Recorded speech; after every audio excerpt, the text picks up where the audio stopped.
जैसे इससे पहले जो एकादशी कही, जिसको त्रिविधि एकादशी भी कहते हैं,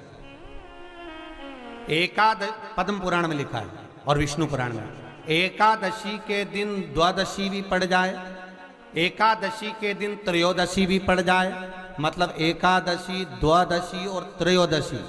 तीनों तिथियां एक साथ पड़ जाए, और उस दिन एकादशी का व्रत जो रख लेता है उसको हजारों एकादशी का पुण्य फल प्राप्त हो जाता है। फिर वो जिंदगी में एकादशी करे चाहे ना करे। और फिर ध्यान देना, कोई मर रहा है, कोई तड़प रहा है, और आपने तो अपने जीवन में एक ही एकादशी करी और वो कौन सी त्रिविधि, और मान लो कोई मर रहा है तो आप उसमें से अपनी एकादशी में से आप 5 एकादशी दे सकते, भले आपने एक करी है, क्योंकि आपने हजारों कर ली एक साथ, उसका पुण्य आप किसी को प्रदान कर सकते, भले आपने एक करी है, क्योंकि आपने हजारों कर ली एक साथ, उसका पुण्य आप किसी को प्रदान कर सकते, आप किसी को दे सकते।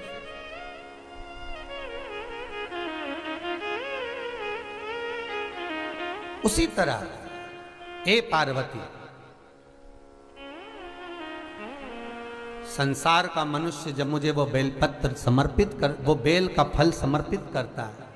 पार्वती वो फल जो मुझे चढ़ता है, फिर मैं भले नर्मदा के जल से निकला हुआ कंकर शंकर क्यों ना हूं,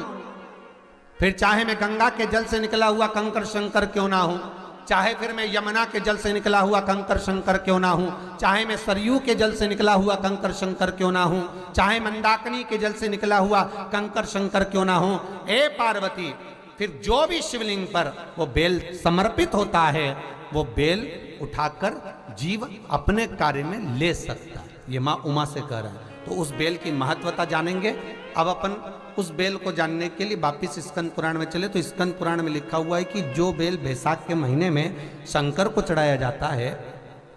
वो बेल का फल उठाकर रख लिया जाता है।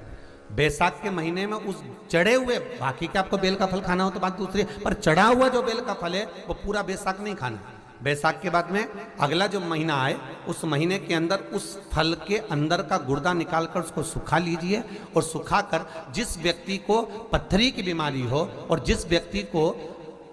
पेट में बहुत भोजन पचता ही नहीं है, पूरा शरीर पाचन क्रिया बेकार हो गई, उस व्यक्ति को केवल 7 दिन तक शंकर पर चढ़ा हुआ वो बेलपत्र प्रदान कर दीजिए, पथरी भी बाहर और पाचन क्रिया भी ठीक, जिंदगी भर तकलीफ नहीं। उस बैसाख में उस फल की इतनी महत्वता बाबा भोलेनाथ स्कंद पुराण, लिंग पुराण, नर्मदा पुराण, पद्म पुराण के अंतर्गत, शिव महापुराण के अंतर्गत वर्णन कर, उसकी महत्वता है। वो बेल का फल साधारण नहीं हो सकता। मेरे शंकर को जो जो चढ़ता है ना, वो कुछ भी चीज साधारण नहीं है भाई। वो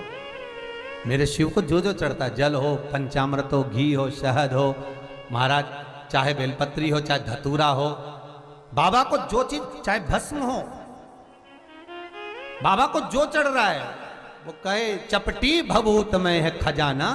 कुबेर का, उसके ऊपर जो चढ़ा वो करोड़ों का हो गया, भले वो भस्म हो, शमशान की, वो भी करोड़ों की। काशी में, उज्जैन में, महाकाल की नगरी में शमशान की भस्म बाबा पे चढ़ती और वही थैली में पैक होकर लाखों की बिकती है,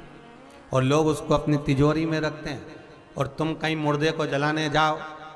और वहां से आकर पत्नी पहले से गर्म पानी रख देती, बाहर ना हो, पत्नी पहले ही कह देती चलो बाहर स्नान करो, तो क्या क्यों, अरे तुम मुर्दा जला कर आ रहे हो, शमशान से आ रहे हो, जाओ जरा स्नान करिए।